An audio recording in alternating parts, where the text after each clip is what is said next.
Saudara hadirin yang saya muliakan, kunci awalnya bersyukur kepada Allah. Kalau sudah bisa berterima kasih kepada manusia, hati ini akan mudah bersyukur kepada Allah. Rumah tangga yang pandai bersyukur, berapapun kecilnya nikmat, bukan kecilnya yang dia lihat, tapi karunia Allah yang dinilai. Sehingga dari rasa berterima kasih kepada manusia akan timbullah rasa syukur kehadirat Allah Subhanahu wa ta'ala. Itu yang sering diistilahkan orang, kalau dia punya mobil, dia berkata alhamdulillah kita punya mobil, tetangga kita cuman punya motor. Kalau dia punya motor, syukur kita punya motor, tetangga kita cuman punya sepeda, kemana-mana kekejek melulu. Kalau dia punya sepeda, alhamdulillah punya sepeda, tetangga kita sebelah nggak punya apa-apa, kemana jalan kaki saja. Kalau dia jalan kaki, alhamdulillah kita masih bisa jalan.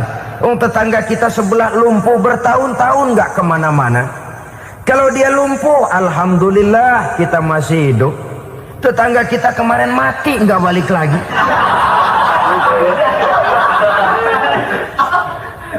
Lalu akan timbul rasa syukur. Tapi kalau sudah lumpuh ngelihat yang bisa jalan ngelihat yang naik sepeda, yang punya sepeda lihat yang punya motor lihat yang punya mobil lihat yang punya pesawat. Kapanlah kita ini pandai bersyukur? Sebab kesenangan seperti pelangi, tidak pernah di atas kepala kita, selalu kelihatannya di atas kepala orang lain. Sehingga kalau ngobrol orang sering bilang, lu sih enak lo gue lihat, gue keblangsak amat nih ya. Setiap orang ngomong kepada kita begitu nadanya. Kita yang dilihat enak, sementara kita melihat orang lain enak. Tukang tahu melihat tukang tempe enak, tukang tempe melihat tukang tuak enak, tukang tuak bilang tukang sirsak enak. Enak itu seperti pelangi. Namun kalau kita mau merenungi, tidak pernah Allah berhenti memberikan nikmat kepada kita. Sejak kita bangun tidur sampai kita tidur kembali, bahkan tidur itu sendiri, seluruhnya tidak pernah putus dari nikmat Allah. Bahagia ada di gubuk reot, bahagia ada di rumah mewah, bahagia ada di hati kopral, bahagia ada di hati jenderal, di gunung dan di kota, di hutan belantara dan di desa, di keheningan malam atau di keramaian siang. Kalau kita mau mencari, bahagia selalu ada. Tapi hati yang tidak pandai bersyukur, bagaimanapun banyak kebahagiaan yang meliputi hidupnya, dia tidak akan pernah pandai mensyukurinya. Maka berterima kasihlah kepada istri, berterima kasihlah kepada suami, bersyukurlah kehadirat Allah Subhanahu wa ta'ala. Saya sering mengatakan, sebaliknya seorang suami bagaimanapun kondisi istrinya, kalau itu memang jodohnya, beranilah berkata, istriku adalah Romeoku, istriku adalah Julietku, atau istriku adalah Sri Kandiku. Biarin pengkor ya pengkor, nggak ada urusan. Mensyukuri. Kalau tidak mensyukuri, yang timbul lalu sesalan. Kalau sudah sesalan, mudah umpat mengumpat, caci mencaci dalam rumah tangga, lalu terjadilah kegaduhan. Ketenangan sulit kalau sudah tidak ada unsur saling menghargai itu. Lebih celaka lagi kalau sudah mengarah kepada penyesalan. Kata istrinya, bang gue nyesel kawin sama lu. Suami digituin mungkin gede kepalanya. Kalau lu nyesel apalagi gua, makin nyesel. Iya, coba pikir bertahun-tahun kita berumah tangga, memangnya abang bisa beliin apa sama saya? Itu juga gerobok kalau nggak ngeredit bang. Kalau nggak ngeredit, memangnya kamu bayar kreditan pakai daun pisang? Saudara hadirin yang saya hormati, ini saya tekankan kepada ibu-ibu karena penyakit perempuan umumnya. Pernah Rasul itu pulang Isra Mi'raj cerita, saya pulang Isra Mi'raj diperlihatkan neraka. Neraka ya Rasul? Lalu bagaimana? Saya lihat kok isinya kebanyakan perempuan. Perempuan. Laki juga tidak sedikit. Cuma kebanyakan kok perempuan. Apa perempuan tidak sholat ya Rasul? Sholat. Tidak puasa? Puasa. Tidak ngaji, rajinan dia sama suaminya. Tapi kenapa lebih banyak di sana? Rasul berkata, hunna yakfurnal ashir. Penyakit umum dari perempuan tidak pandai berterima kasih kepada suaminya. Ini rupanya penyakit umum dari tahun atu. Saudara hadirin yang saya muliakan, jadi rumah tangga yang didirikan atas dasar mencapai ridho Allah, maka kelihatan dari pasangan suami istri menjadi orang yang pandai bersyukur terhadap nikmat. Bukankah dalam surah Ibrahim ayat 7 Allah berjanji, la in syakartum la azidannakum wa la in kafartum inna azabi lasyadid. Kalau kamu pandai bersyukur, aku tambah nikmatku. Kalau kamu ingkar, tidak mau bersyukur, azabku itu hebat dan pedih. Rumah tangga yang suami istrinya tidak bersyukur disiksa oleh perasaannya sendiri. Tetangganya dapat nikmat, dia yang meriang. Tetangganya dapat kesenangan, dia yang sakit hati. Dia tidak melihat nikmat yang diberikan kepadanya. Nikmat yang orang lain punya aja yang diincar. Nikmat orang lain aja dihitung-hitung. Tangga kita, si Ano baru habis beli yang sebelah belilir habis beli kukusan. Cuma sekedar kukusan saja. Orang lain beli apa-apa jadi bahan diskusi di rumahnya. Orang lain saja yang diusut. Timbul dendam kesumatnya, timbul hasutnya. Dia tidak bersyukur dengan nikmat yang ada dalam rumah tangganya. Isi rumah tangga semacam itu disiksa oleh perasaan hasutnya sendiri. Jauh dari kebahagiaan, kering hatinya, miskin jiwanya, merana batinnya. Kalau sudah ke sana, jauhlah rumah tangga dari pantulan sinar kebahagiaan. Saudara-saudara, kita lihat rumah tangga Rasul. Dari rumah yang kecil, dari tempat tidur yang sarapnya kain kasar, separuh jadi selimut lagi, keluar ucapan baiti jannati. Kenapa? Beliau orang yang pandai bersyukur kepada Allah, bisa berterima kasih kepada istri-istrinya, dan istrinya pun pandai berterima kasih kepada Rasul dan bersyukur kehadirat Allah Subhanahu wa ta'ala. Maka nikmat lalu bertambah. Makin kita syukuri nikmat, makin tambah itu. La azidannakum, janji Allah, pasti aku tambah nikmatku kepadamu jikalau kamu pandai mensyukurinya. Tapi kalau kamu ingkar, tidak pandai bersyukur, awas, nikmat bisa berubah menjadi azab kalau kita tidak pandai-pandai mensyukurinya. Jadi cirinya yang pertama, rumah tangga bahagia itu apabila suami istri pandai bersyukur terhadap nikmat yang diberikan oleh Allah Subhanahu wa ta'ala. Satu. Cirinya yang kedua, rumah tangga yang berdasarkan untuk mardotillah, mencapai keredoan Allah, sabar apabila mendapat cobaan. Namanya orang berumah tangga itu persis berlayar di lautan. Suami istri adalah dua orang yang memegang kemudi. Kalau berlayar ombak tenang, angin bertiup sepoi-sepoi basah, lalu bila malam datang bulan bersinar, bintang gemintang gemerlapan, berlayar memang nikmat.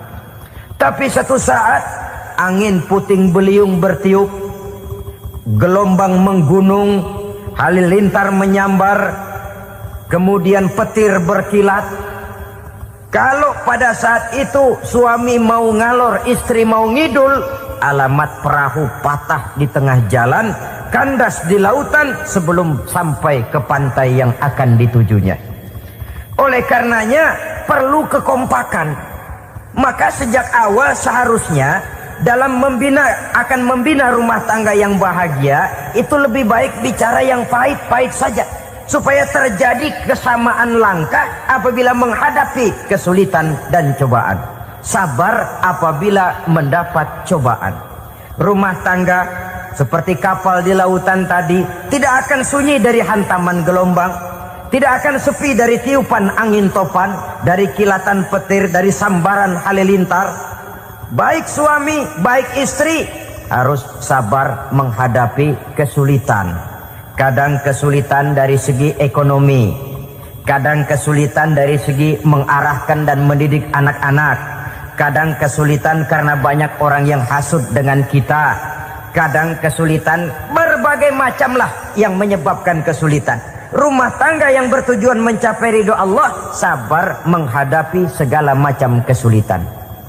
Saudara-saudara kaum muslimin rahimakumullah, kesulitan adalah bagian daripada perjalanan hidup. Siapa orangnya yang tidak pernah menemukan kesulitan dalam kehidupan? Rasanya hampir tidak ada. Dan memang kesulitan bukan untuk ditakuti. Kesulitan justru untuk diatasi, dicarikan jalan keluarnya. Begitulah suami istri yang bertujuan mencari ridho Allah. Manakala suami berada dalam kesulitan, istri mencarikan jalan keluar atau berusaha memberikan jalan keluar.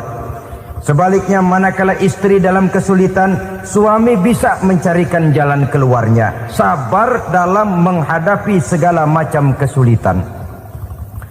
Dalam surah Luqman ayat 17, Allah Subhanahu wa taala berfirman, "Wasbir 'ala ma asabak, inna dzalika min azmil umur." Dan bersabarlah terhadap apapun yang menimpa kamu.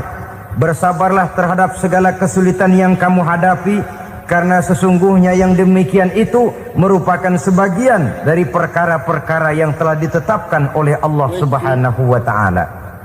Saudara-saudara kaum muslimin yang berbahagia, kunci sabar sesungguhnya terletak pada keyakinan bahwa segala sesuatu berasal dari Allah dan segalanya akan kembali kepada Allah Subhanahu wa taala. Rumah tangga yang sabar di dalam menghadapi kesulitan-kesulitan biasanya akan lebih mudah mencari jalan keluar. Tapi kalau sedikit kesulitan datang, kita tertimpa oleh kepanikan, oleh kegelisahan, dan oleh ketakutan yang tidak beralasan, maka kesulitan itu bukan saja tidak dapat diatasi, malah rasanya akan menjadi semakin besar di dalam kehidupan kita. Tidak ada rumah tangga yang tidak pernah berhadapan dengan kesulitan, bagaimanapun besarnya rumah tangga itu. Itulah sebabnya kita memerlukan orang lain. Hidup berumah tangga itu seperti orang punya mata. Kalau mata kita kelilipan, kalau mata orang lain kelilipan, gampang kita tiup. Tapi kalau mata kita sendiri yang kena kelilipan, tentu kita memerlukan orang lain untuk meniupnya. Oleh karenanya, suami istri harus saling mencarikan jalan keluarnya. Walaupun kerjanya berbeda, suaminya pergi mencari nafkah, istrinya berdoa di rumah. Kalau perlu melakukan sholat duha, mendoakan agar usaha suaminya dimudahkan, dan begitu selanjutnya. Sehingga dengan adanya kebersamaan, walaupun tidak selalu bersama-sama, maka masing-masing melaksanakan tugas dengan tenang dan merasa yang satu berbuat untuk kepentingan yang lain. Inilah cirinya yang kedua, sabar bila mendapat dan berhadapan dengan segala macam kesulitan. Kadang orang mendapat kesulitan itu berkeluh kesah. Bukan berkeluh kesah, tapi mencari jalan keluar dan mengambil hikmah yang ada di dalamnya apa. Karena bukan kemudahan, kesulitan yang membuat orang dewasa. Bukan kemudahan, tapi kesulitan yang membuat orang berpikir dinamis, kreatif. Kalau seluruh jalan yang kita tempuh mudah saja, gampang saja, rasanya monoton kita ini. Kehilangan dinamika dalam perjuangan. Kesulitan yang membuat orang matang, kesulitan yang menempa kepribadian untuk lebih dewasa menghadapi bahtera kehidupan, membuat pandangan makin arif, wawasan makin luas, dan analisa semakin tajam. Sama saja dalam hidup. Sesungguhnya pujian sering menjadi racun, dan caci maki kalau kita tanggapi secara positif sering membuat kita makin dewasa. Jarang orang berpikir kalau dipuji, tapi baru dia merenung dan mencari diri setelah dicaci maki dan dikritik habis-habisan. Walaupun watak umum manusia senang dipuji, marah kalau dicaci maki. Biasanya kalau ketemu cewek cakep kita bilang, "Kamu cakep deh." Dia paling bilang, "Ah, abang bisa aja." Walaupun dia bilang, "Ah, abang bisa aja," hidungnya mah tetap mekar. Senang kalau dipuji, itu kecenderungan manusia. Marah kalau dicaci maki, marah kalau dikritik. Tapi sesungguhnya pujian sering jadi racun, caci maki sering jadi obat. Orang takut minum obat karena pahitnya, padahal efeknya itu akan lebih memberikan kesehatan kepadanya. Orang takut menghadapi kritik, orang takut dan tidak ingin dicaci maki, padahal itulah yang sesungguhnya menjadi cambuk kalau tidak dia salah tanggap, menjadi sugesti yang mendorong dia lebih maju lagi. Karena memang bukan pujian, tapi caci maki dan kritik yang membuat kita makin berpikir tajam. Jadi rumah tangga yang berhadapan dengan kesulitan demi kesulitan, biasanya kalau ditanggapi dengan sabar akan makin mengokohkan fondasi rumah tangga itu sendiri. Tapi kalau kesulitan dihadapi dengan tidak sabar, lalu mencari jalan pintas, kesulitan ekonomi, kebetulan istrinya cakep, istrinya disuruh ngojek. Dah lo ngojek aja deh, gue nungguin setoran dah. Suami tapak di rumah. Saudara hadirin yang saya muliakan, buat sepintas memang mendatangkan materi itu, mengatasi kesulitan ekonomi, tapi apakah bahagia? Walaupun rumah bisa jadi besar, perabotan bisa serba lebih lengkap dan ada, tapi apakah semuanya mendatangkan bahagia? Sementara suami kehilangan rasa cemburunya, dan dalam agama itu disebut dayus. Dayus, suami yang tidak punya rasa cemburu kepada istrinya. Dan orang dayus kayak begitu haram mendapat bau sorga. Bau sorga saja tidak dapat, apalagi masuk ke dalamnya. Ya tapi juga jangan lantas mentang-mentang harus cemburu sama istri, overacting. Suaminya nawar sayuran, lakinya pulang ngomel, lu pacaran ya sama tukang sayur? Itu juga over, saudara-saudara. Kesulitan ekonomi diatasi dengan sabar. Sabar dalam arti berusaha dengan tidak mengambil jalan pintas, berusaha tetap berada di jalan yang diridhoi oleh Allah. Ini yang jadi problema ini rumah tangga sekarang ini, kesulitan ekonomi, di mana lapangan kerja sulit, di mana persaingan hidup tajam, sedangkan kita hidup ingin seperti orang lain. Kita mudah gelap mata, mudah picik pandangan, mudah sulit pertimbangan, lalu mengambil jalan pintas. Kadang menjual akidah, menjual keimanan. Kebetulan penderingan kering, ada yang nawarin beras 3 liter sama supermi 2 bungkus. Hari Minggu diajak ke gereja mau. Itu iman kena beras 3 liter telap. Kesulitan ekonomi, saudara-saudara, sehingga Imam Ali pernah berkata, kadal fakru ayyakuna kufron. Kemiskinan memang mudah membawa orang kepada kekafiran, kepada perbuatan-perbuatan yang bisa mengundang kekafiran. Oleh karena itu dalam tamsil lain beliau berkata, kalau ada ular dan ada kemiskinan, kemiskinan yang saya getok lebih dulu, kemiskinan yang saya bunuh lebih dahulu. Karena kemiskinan mudah membawa orang kepada kekufuran. Bagaimanapun sulitnya ekonomi yang dihadapi dalam rumah tangga, percayalah satu saat jalan keluarnya mesti ada. Mesti ada. Jangan sampai mengambil jalan pintas yang membuat kita keluar dari jalan yang ditinjau dari segi kemasyarakatan pun mendatangkan aib, ditinjau dari kehormatan berkeluarga pun mendatangkan nista, ditinjau dari segi ekonomi pun barangkali tidak akan mendatangkan kelimpahan materi. Jalan pintas pada umumnya, saudara-saudara, hanya memberikan kenikmatan yang sekejap. Dan apalah itu artinya kalau harus mengorbankan kesenangan yang abadi dan kekal.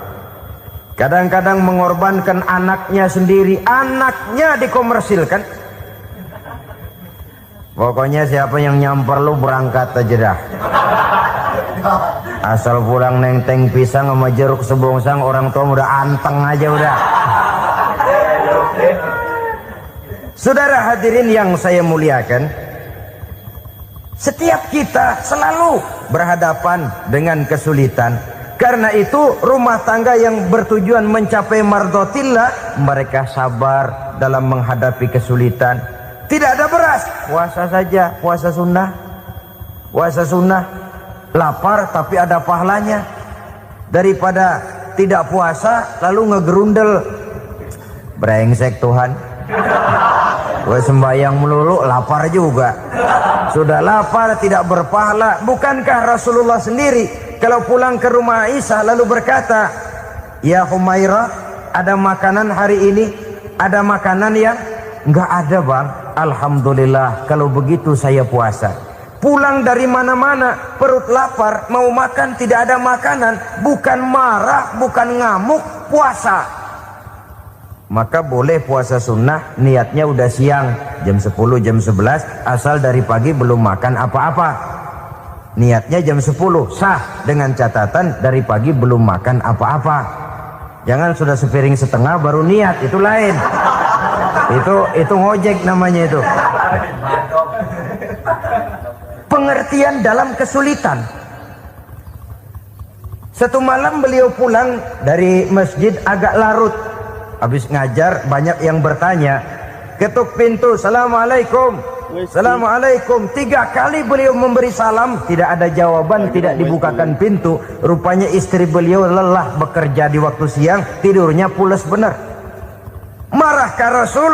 Tidak, beliau gelar sorban, tidur di depan pintu. Asraful anbiya wal mursalin ini, Rasul termulia ini, karena menghargai istrinya, tidur di depan pintu. Sampai Aisyah bangun sepertiga malam, terkejut buka pintu, suaminya ada di depan pintu. Beliau bangunkan. Ketika dibangunkan, Rasul lebih dulu berkata, "Maaf sayang, saya pulang terlambat." Sudah nggak dibukain pintu, tidur di depan, dibangunin, beliau duluan yang minta maaf. Pengertian. Kalau emosi, memang nggak dibukain pintu, tidur di depan. Begitu dibukain, yang enak kita tunjuk jidatnya.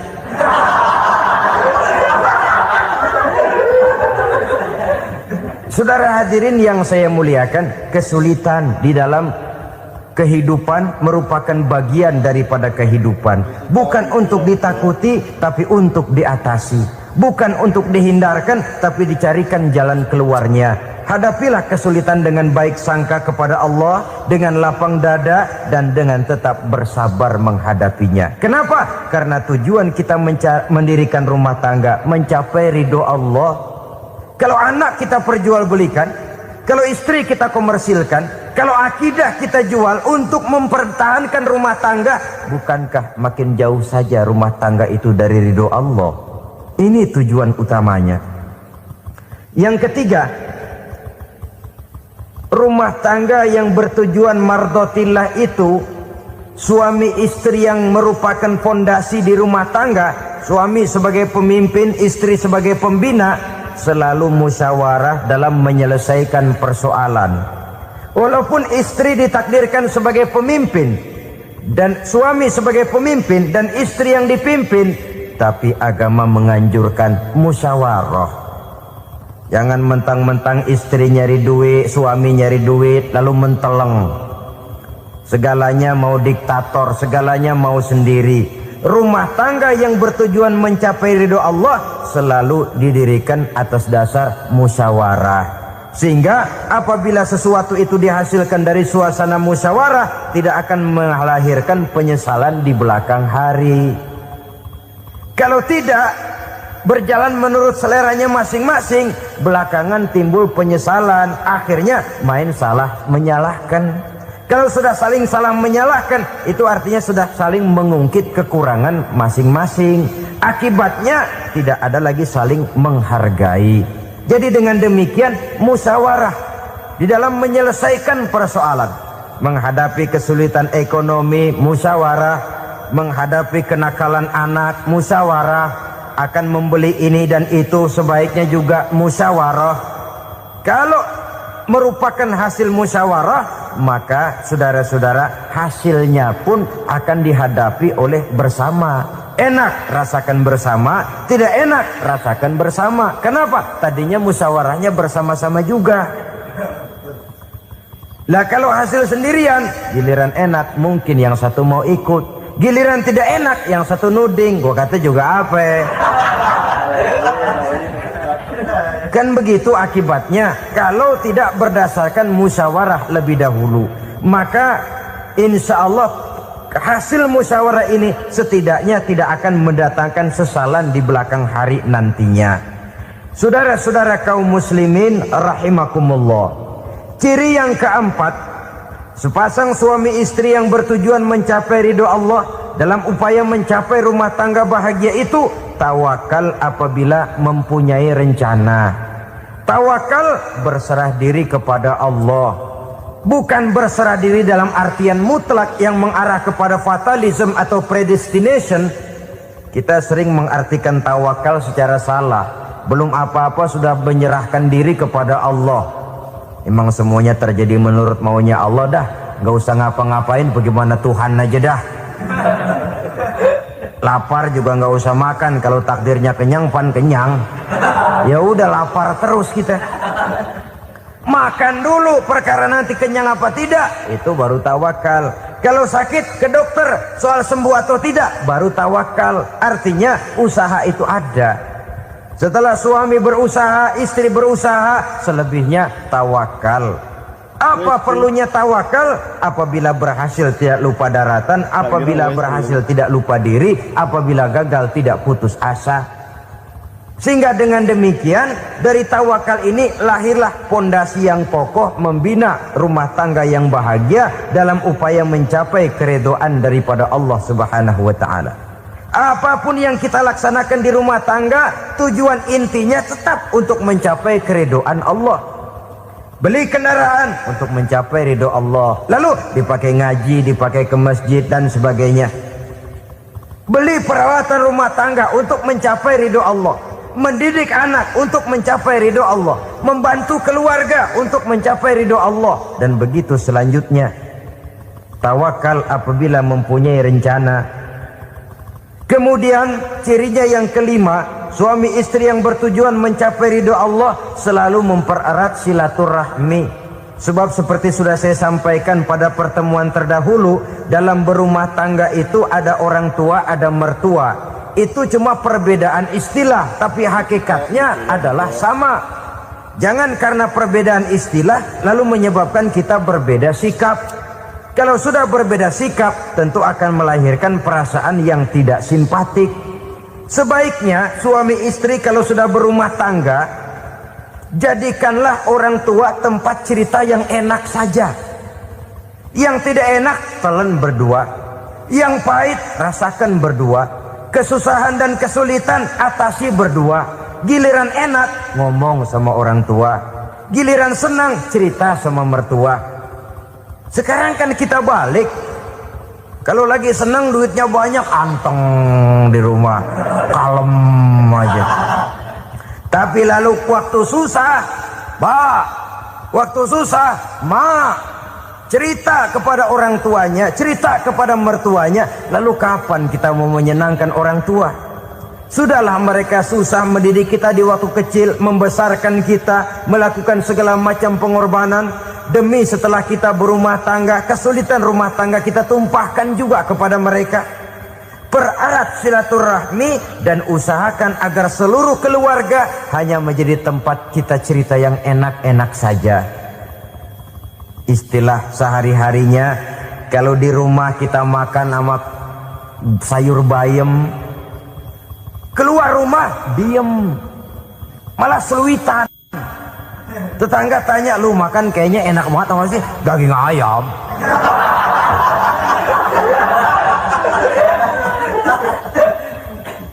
Lalu tetangga akan berbisik, itu makannya tuh orang enak bener ya, rumah tangganya tiap hari makan sama daging ayam. Biarlah paling kurang itu jadi doa, daripada kita makan sama kangkung lalu ribut ngomel di mana-mana.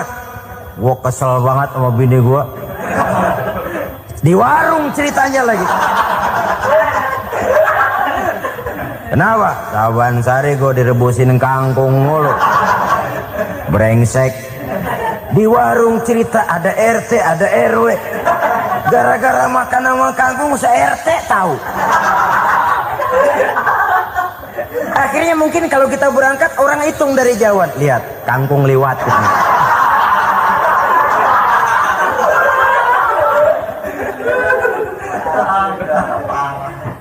Bisa menjaga yang disebut security informasi, rahasia rumah tangga. Bahkan pernah saya berikan contoh karena ingin menghargai. Suami beliin kain batik buat istrinya. Istri tahu begitu sepintas, nih kain jelek nih. Tapi karena mau menyenangkan suaminya, dia bohong. Bagaimana bu, kain yang bapak beliin? Aduh bagus bener pak. Bagus sekali itu kain. Warnanya pak emang yang model begitu tuh. Tetangga kita mana ada yang pakai kain begitu pak. Ya emang nggak ada, jelek. Menghargai. Sebab kalau waktu itu si istri jujur, yang timbul sakit hati suami. Bagaimana bu kain yang saya beliin? Goblok lo. Kain begitu dibeliin di pasar juga banyak 1.400, campur odol lagi. Sudahlah, suami punya niat baik, sampai rumah digoblok-goblokin, tidak ada lagi rasa saling menghargainya. Begitu pentingnya mempererat silaturahmi ini, sampai Nabi berpesan, isnani la yanzurullahu ilaihima yaumal qiyamah qati'ur rahim wa jarus su'. Ada dua golongan manusia yang di akhirat nanti tidak akan dilihat oleh Allah, tidak akan diopeni oleh Allah, didiemin aja. Siapa mereka? Pertama, orang yang suka memutuskan silaturahmi. Yang kedua, tetangga yang jahat dengan tetangganya. Dua golongan manusia ini, pemutus silaturahmi, kemudian juga tetangga yang jahat dengan tetangganya, ini tidak akan dipandang oleh Allah di hari akhirat nanti. Jadi pererat silaturahmi, sebab kita ini zon politikan, makhluk yang bermasyarakat, yang tidak bisa hidup sendirian. Setiap kita memerlukan orang lain. Kita disebut kaya karena ada yang miskin. Kita disebut alim karena ada yang awam. Kita disebut berkuasa karena ada rakyat jelata. Tanpa rakyat tidak ada penguasa. Tanpa yang miskin tidak ada orang kaya. Kalau tidak ada yang jelek, siapa yang bilang cakep? Karena ngimbangi. Saudara hadirin, atas dasar ini mestinya kita selalu bersyukur dalam segala posisi. Tidak lalu salah terima kepada karunia yang diberikan Allah kepada kita. Saudara hadirin yang saya hormati, pererat silaturahmi, jadikan orang-orang tua kita tempat kita cerita yang enak-enak saja. Yang tidak enak, telan sendiri, usahakan sendiri, carikan jalan keluarnya sendiri. Setidaknya, ya diam sajalah. Kalau belum bisa membalas budi baik orang tua, setidaknya jangan menyakiti hati orang tua kita. Sudah lelah dan payah dia mengasuh kita, membesarkan kita, merawat kita, demi setelah kita berumah tangga, seluruh kesulitan kita bawa lagi kepadanya. Karena itu buat para istri juga ini perhatian. Kalau dimarahi suami, jangan cepat-cepat pulang ke rumah orang tuanya. Nggak boleh diomelin dikit, main buntal aja. Gua pulang dah. Pulang. Sampai sana cerita habis-habisan, dikucek kejelekan suaminya. Nanti 2-3 hari balik aja lagi. Kan nggak lucu jadinya. Saudara hadirin, begitu juga suami. Mencaci maki habis istrinya, 2-3 hari bayar aja lagi. Konyol, istrinya sudah dicaci maki habis-habisan, dijeleki leluhur-leluhurnya, 2-3 hari baik lagi, mesraan lagi. Kata bininya dalam hati, gua lu jelekin juga, lu pakai juga, payah.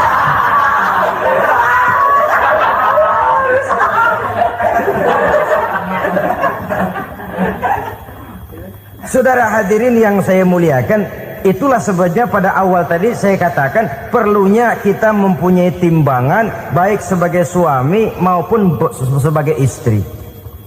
Nah, dari mempererat silaturahmi ini akan terjalin rasa kekeluargaan. Maka tradisi arisan keluarga itu bagus sesungguhnya. untuk mempererat silaturahmi. Cuma celakanya bukan silaturahmi yang jadi tujuan, arisannya itu yang jadi tujuan. Akibatnya apa? Kalau belum narik mah semangat banget datang dah. Begitu udah narik aja udahan. Itu celakanya. Akhirnya silaturahminya jadi nomor 2, arisan semata-mata yang menjadi tujuan. Sesungguhnya itu bagus untuk mempererat silaturahmi. Karena kalau kita dengan kita sesama saudara sudah tidak saling mau mengenal, bagaimana dengan anak-anak kita? Bagaimana dengan cucu-cucu kita? 2-3 generasi yang akan datang tentu akan lebih saling tidak mengenal lagi. Baiklah ya, yang keenam, suami istri yang bertujuan untuk mencapai keridhaan Allah itu selalu berusaha tolong menolong di dalam kebajikan. Sebab Allah pesankan itu di dalam Al-Maidah ayat 6, wa ta'awanu 'alal birri wat taqwa wa la ta'awanu 'alal itsmi wal 'udwan.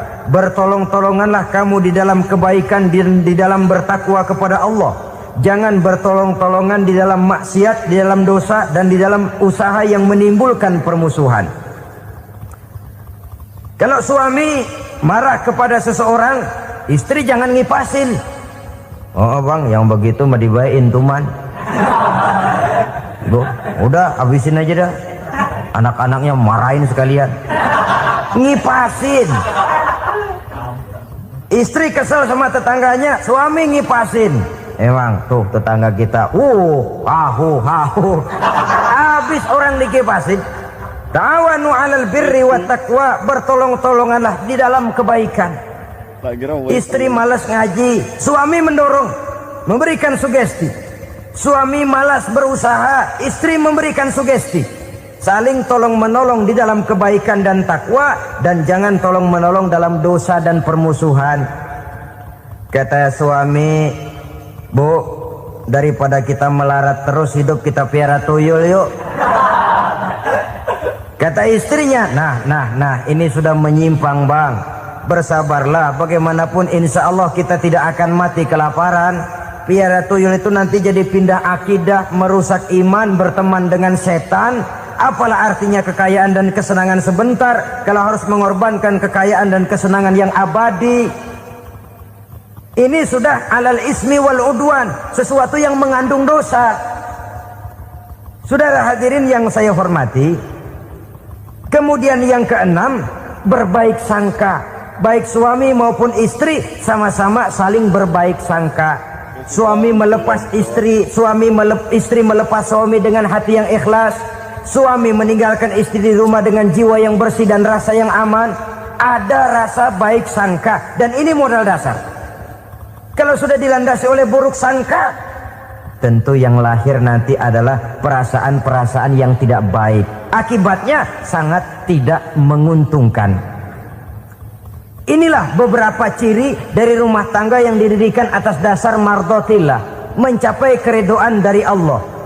Nanti akan menyusul tujuan berikutnya, diantaranya mendapat keturunan, diantaranya lagi mendatangkan gairah untuk lebih berusaha mencari rezeki karena sudah merasa punya tanggung jawab berupa anak dan istri. Mempererat silaturahmi itu cuma tujuan-tujuan sekundernya saja. Tujuan primernya kita melakukan suatu nikah untuk mencapai keridhaan dari Allah Subhanahu wa taala. Bila kita masuk ke alam barzah, alam kubur, sanggupkah si Merkuri yang begitu terang menerangi alam barzah kita? Tidak sanggup lagi. Sanggupkah lampu yang ratusan watt, bahkan puluhan ribu watt menerangi kehidupan di padang mahsyar? Tidak akan sanggup lagi. Kalau demikian, yang dimaksud lampu yang terang di sini apa? Tidak lain amal soleh, kebajikan yang kita lakukan dalam hidup. Itu yang akan jadi lampu penerang. Di dunia nama kita akan terang. Jasad kita boleh hancur terkubur tanah, tapi nama kita akan dikenang orang. Begitulah kalau orang meninggalkan kebajikan dalam hidup seperti sekarang. Ribuan orang tiap saat berziarah ke kubur Imam Syafi'i, ke kubur Imam Malik, ke kubur Imam Ghazali, ke kubur orang yang baik-baik, orang yang soleh-soleh. Kebajikannya yang ditinggalkan, yang mengukir namanya dengan tinta emas. Sehingga saudara sudah terbaring di alam kubur, orang lewat, Allah ini kuburannya Fulan bin Fulan, dulu ini kebaikannya Masya Allah, saya ikut merasakan. Mari kita mampir sebentar, kita Fatihah, mohon disampaikan Allah pahalanya kepada almarhum. Al-Fatihah. Itu kalau orang baik-baik. Lalu saudara tanya, Pak, orang mati dikirimin Fatihah apa nyampe pahalanya? Saya jawab, kalau saudara nggak percaya, mati dulu dah. Nanti saya Fatihain, tungguin di sana. Umpama nggak sampai, balik lagi kemari. Sekarang ini kan maunya otak-otakan saja. Kalau nggak masuk otak, nggak percaya. Padahal alam gaib itu nggak bisa diotak-otakin. Sama saja dengan saudara pernah dengar cerita kapal tanpa emas tenggelam kan? Pernah nggak? Di mana? Salembo. Ya, di laut Masalembo. Begitu ketampo emas tenggelam, ratusan penumpang itu terjun ke laut, dipermainkan gelombang, berjuang menghadapi maut itu. Orang lagi timbul tenggelam di lautan, dihantam ombak, kita tengokin pakai helikopter. Pak, lagi timbul tenggelam ya? Iya, tolongin. Jangan khawatir Pak, nih saya kirim intan Pak, harganya 10 juta. Kira-kira orang yang timbul tenggelam di laut seneng nggak? Ya. Kan mahal toh intan 10 juta. Kenapa dia nggak senang? Karena intan 10 juta dalam kondisi seperti itu tidak sanggup menyelamatkan dia. Dia akan girang kalau dikirimin ban mobil bekas, dikirimin papan terentang atau bambu. Intan yang 10 juta dia nggak girang. Ban mobil bekas yang 1000 perak, tuh pegang, itu yang dia girang betul. Inilah sebabnya Nabi berkata, mal mayyitu fi qabrihi illa kal ghariqil mutaghawwis. Orang yang meninggal di alam kuburnya seperti orang timbul tenggelam di lautan. Yantaziru da'watan min ahli, menunggu doa dari keluarganya yang masih hidup. Duh, bapak saya sudah meninggal, saya sayang benar sama dia. Kirimin kulkas ke kuburannya Itu sama saja dengan tadi orang tenggelam di lautan dikirimi intan yang harganya 10 juta, tidak sampai. Begitulah kalau kebajikan yang kita tinggalkan dalam hidup, sudah mati pun kubur kita masih diziarahi orang. Tapi kalau jahat yang kita tinggalkan, boro-boro lah orang mau doa lewat dekat kuburan kita juga serem. Tuh bajingan no, dulu mati dipendem di situ tuh. Jangan lewat situ, ntar kesurupan, jangan. Lewat saja orang ngeri. Konon lagi membacakan Fatihah dan mengirimkan doa. Hidup pada hakikatnya adalah kesempatan untuk berbuat baik. Maka sekali kesempatan itu diberikan, manfaatkan dengan sebaiknya. Sebab kesempatan kedua tidak akan pernah ada. Kesempatan berbuat baik di sini, di akhirat sudah pembalasan namanya. Sekali kesempatan itu dicabut, dia tidak akan pernah dikembalikan lagi. Kata Iqbal, hidup tidak mundur ke belakang, Bung. Berhenti diinjak orang, mundur hancur. Tidak ada kata mundur dalam hidup ini. Berhenti diinjak orang, mundur kecebur. Tidak ada kata lain. Harus maju dalam kehidupan, dalam artian yang positif. Hidup adalah kesempatan untuk mengumpulkan kebajikan yang sebanyak-banyaknya. Di situ nilai daripada manusia. Sekarang ini memang nggak kelihatan kok, orang yang banyak pahala sama yang banyak dosa nggak kelihatan kok. Barangkali kalau habis bikin dosa palanya pada benjol, mungkin orang takut sama dosa. Tapi sekarang sama saja, orang yang banyak dosa dengan yang nggak banyak dosa jalan bareng dari belakang, sama, nggak kelihatan beda. Tapi ada waktunya di mana pahala memegang peranan, di mana dosa diperlihatkan. Sama saja kalau kita bawa mobil siang, lampu kan nggak begitu berfungsi. Apa lalu bilang, alah ini lampu berat-beratin, copot-copotin aja dah.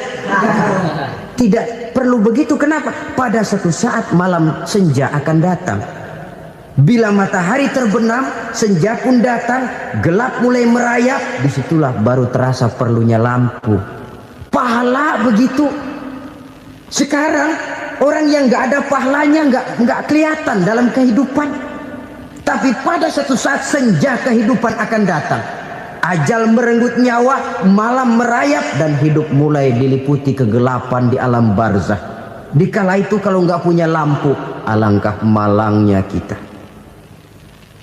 Sebab amal yang baik, kata Nabi, di alam barzah itu akan diciptakan menjadi perempuan yang cantik menemani kita. Amal yang jahat akan menjadi orang yang paling jelek nemenin kita. Udah di tempat gelap yang nemenin jelek.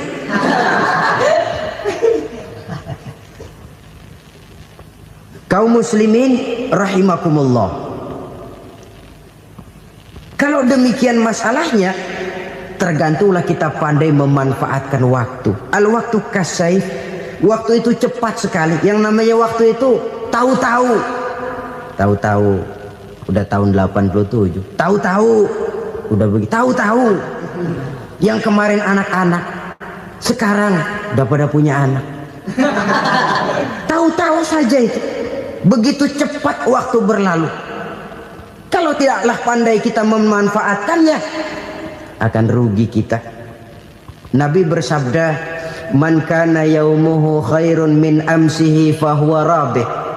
Barang siapa yang hari ini lebih baik daripada hari kemarin, itu orang untung. Hari ini lebih baik daripada kemarin. Bulan ini lebih baik dari bulan kemarin. Tahun ini lebih baik dari tahun kemarin. Itu orang yang beruntung. Tahun kemarin sembayangnya maghrib doang, sekarang udah tambah isya. Tahun kemarin cuman Idul Fitri aja ngancem bener, sekarang udah tambah Jumat, lalu tambah lagi maghrib, tambah lagi isya, dan selanjutnya. Hari ini lebih baik daripada kemarin, itu orang yang beruntung. Wa man kana yaumuhu mislu amsihi fahuwa khasir. Lalu barang siapa yang hari ini sama saja dengan hari kemarin, itu orang rugi. Hari ini sama dengan kemarin, rugi itu. Bulan ini begitu, bulan kemarin begitu, tahun ini begitu, tahun lalu juga begitu. Rugi itu orang. Rugi apa? Rugi umur. Umur tambah, amalan gak pernah tambah. Dan saya pikir lebih merupakan azab ketimbang nikmat kalau orang dikasih panjang umur cuma untuk numpuk dosa. Mending mana? Panjang umur banyak dosa sama pendek umur dikit dosa? Mending mana? Mending mana? Ya, paling mending tentu panjang umur banyak pahala. Tapi kalau tidak, sekali lagi, lebih merupakan azab ketimbang nikmat kalau orang diberikan panjang umur tapi cuma untuk sekedar menumpuk dosa. Kehilangan kesadaran bahwa dunia bukan terminal akhir dari satu perjalanan. Dia cuma halte di mana kita berhenti sebentar untuk menuju kepada terminal yang hakiki. Saudara-saudara kaum muslimin rahimakumullah. Inilah lampu yang akan menerangi kehidupan. Amal yang kita lakukan di dalam kehidupan. Jadi yang dimaksud dengan lampu yang terang, kebajikan yang kita kerjakan dalam hidup. Nah, setiap orang di awal tadi saya bilang ingin bahagia. Bahagia itu kan hakikatnya kumpulan senang dan selamat. Senang, selamat. Apa bedanya? Senang tapi tidak selamat, nggak bahagia. Selamat tapi nggak senang, nggak bahagia orang. Contoh, kalau orang korupsi, duitnya banyak, senang dia, tapi keselamatannya. Ada tentara baris di samping rumahnya udah bingung, padahal tentara latihan. Tentara cuma latihan, dia bingung. Senang, tapi karena keselamatannya tidak terjamin, dia tidak bahagia. Sebaliknya pegawai negeri jujur benar, cuma segaji-gajinya. Selamat, nggak korupsi, tapi melarat, ya nggak bahagia juga, kurang senang. Kesenangan dan keselamatan untuk dunia saja, ya sekali lagi. Kalau cuma sekedar untuk dunia saja, bisa dibeli pakai uang. Bisa dibeli pakai uang. Saudara ingin selamat, bisa dibeli pakai uang. Saudara ingin senang, bisa dibeli dengan uang. Tapi setelah mati, masuk ke alam barzah, habis kekuasaan uang. Nggak bisa lagi beli keselamatan pakai uang. Tidak mungkin lagi membeli kesenangan dengan uang. Di situ pahala yang megang peranan. Makin banyak pahala, makin banyak saham untuk membeli kesenangan dan keselamatan, untuk memperoleh yang namanya bahagia. Dan jangan lupa loh, di alam barzah kita nggak sebentar, menunggu datangnya kiamat. Loh iya, kalau kita begitu dikuburin terus kiamat datang, untung. Tapi kalau masih harus 1000, 2000, puluhan ribu tahun yang akan datang, dalam satu penantian yang begitu lama, tanpa saham untuk memperoleh kebahagiaan, satu kemalangan yang tidak ada pernah putus-putusnya. Janganlah tergelincir oleh kebahagiaan sebentar yang menipu dengan mengorbankan kebahagiaan hakiki yang berjangka panjang. Apa artinya senyum sejenak kalau harus ditebus dengan tangis seumur hidup? Biarlah kita minum jamu, pahit memang, getir memang, tapi kan besok badan sehat. Daripada sekarang minum sirup, manis memang, enak memang, tapi bibir pada jontor besok. Sirawan, batuk, nggak karu-karuan. Banyak orang tertipu oleh kesenangan yang sebentar, padahal laisa kullu ma yalma'u zahaban. Belum tentu semua yang berkilat itu emas, belum tentu semua yang gemerlap itu intan. Karena itu, marilah manfaatkan kesempatan yang diberikan Allah ini untuk mengumpulkan kebajikan yang sebanyak-banyaknya. Yang terakhir sekarang, yang keempat, tanda orang bahagia kata Nabi. Zaujatun salihah. Orang bahagia itu tanda yang keempat kata Nabi, punya istri biar cakep asal taat. Sudah surga itu sudah. Cakep taat. Istri kayak gitu, kalau belum mati jangan dikuburin dulu itu. Sudah cakep taat lagi, tapi kadang-kadang enggak, udah jelek ngadat melulu. Apa yang mau dipilih?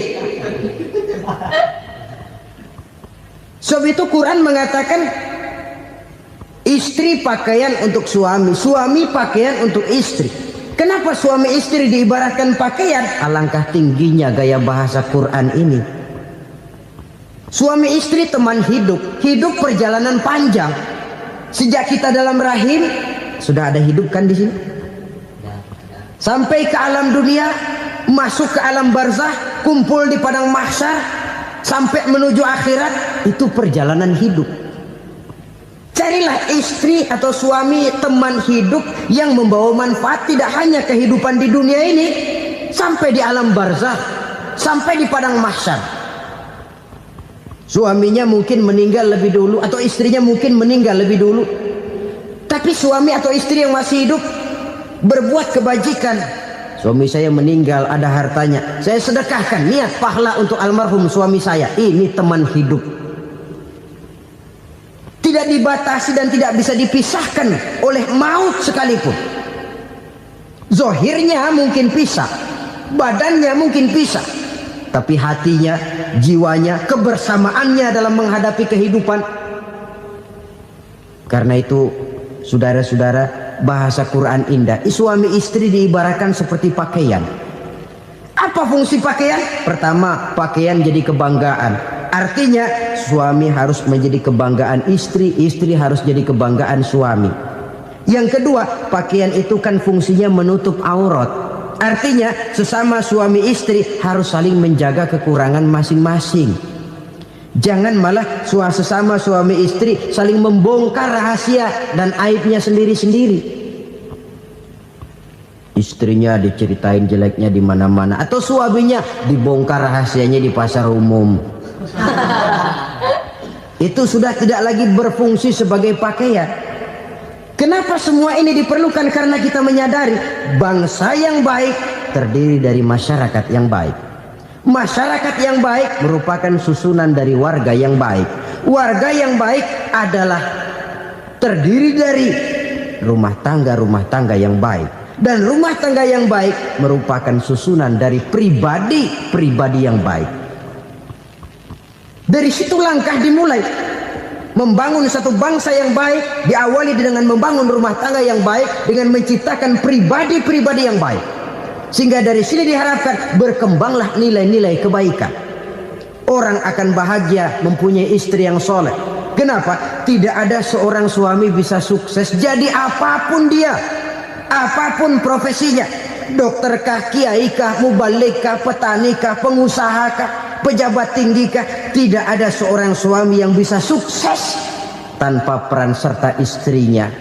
Walaupun memang peranan itu tidak begitu kelihatan, tapi sangat menentukan.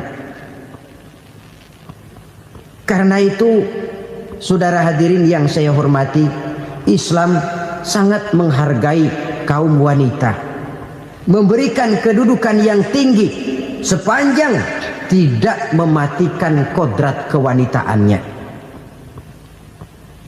Nah, kalau sudah kesuksesan ini diawali dari rumah tangga, karier di masyarakat mudah untuk dikejar. Tapi keberantakan di rumah tangga merupakan kegagalan pertama di tempat lain. Karena apa? Di zaman sekarang orang ditampar pipi kiri, dikasih pipi kanan. Bukan kasihan, gemes. Damai belum tentu, bonyok udah jelas. Lalu ketika dibacakan konsep perdamaian menurut Quran, di mana disampaikan ayat wa jazaa'u sayyi'atin sayyi'atun misluha faman afa wa aslaha fa ajruhu 'ala Allah. Balasan terhadap satu kejahatan adalah kejahatan yang seimbang, tetapi barang siapa yang memberi maaf dan mencari jalan damai, itulah yang terbaik dan akan mendapat pahala dari Allah Subhanahu wa ta'ala. Kamu tidak salah ditampar pipi kirimu, tampar lagi pipi kirinya sekeras dia menampar pipi kirimu. Nanti orang tidak mau menampar kita karena dia tahu kalau dia tampar kita, dia akan menderita tamparan sekeras dia menampar kita. Akan terjadilah prinsip saling hormat menghormati, tidak saling ganggu, tidak saling usil, tidak saling jahil. Atas dasar ini perdamaian bisa ditegakkan. Mereka bisa menerima konsep ini, tapi kemudian seminar ditutup tanpa satu keputusan resmi. Kenapa? Terus terang mereka kagum dengan konsep Islam, tapi sentimen lama terhadap nilai-nilai Islam telah menutup mata mereka untuk menerima kebenaran dari ajaran Al-Quranul Karim. Saudara-saudara kaum muslimin rahimakumullah, kembali kita kepada persoalan pokok. Roh adalah dari Allah, dia akan kembali kepada Allah, milik mutlak dari Allah. Tidak pantas kita merampasnya dari orang lain. Tidak wajar kita menghilangkannya tanpa alasan yang dibenarkan oleh agama. Di zaman sekarang, akibat persaingan hidup yang makin tajam, lapangan kerja yang makin sulit, tensi ekonomi yang makin tinggi, atau karena nilai moral yang makin rendah, atau juga karena rapuhnya pegangan orang kepada agama, nyawa rasanya sudah sedemikian murahnya. Berbagai kasus membuat berdiri bulu roma kita. Ada mayit, ada manusia dipotong 6, dicincang macam kambing. Ada yang dipotong 5, ada yang dipotong 13, dikardusin, dibuang ke tempat sampah. Inna lillahi wa inna ilaihi raji'un. Gejala apa ini? Kanibalisme. Manusia sudah demikian sadisnya, manusia sudah sedemikian buasnya, sehingga sesama manusia diperlakukan seperti hewan. Padahal hewan sendiri belum pernah macan makan macan, bagaimanapun buasnya macan. Belum pernah serigala memakan serigala, bagaimanapun brutalnya serigala. Tetapi manusia makan manusia di zaman sekarang kadang jadi kenyataan dalam kehidupan kita. Kadang persoalannya remeh saja, soal uang 200 perak, pisau bicara, nyawa melayang. Soal rokok sebatang, celurit bicara, nyawa melayang. Soal-soal yang sama sekali tidak prinsip, begitu mudah kita menghilangkan nyawa orang lain.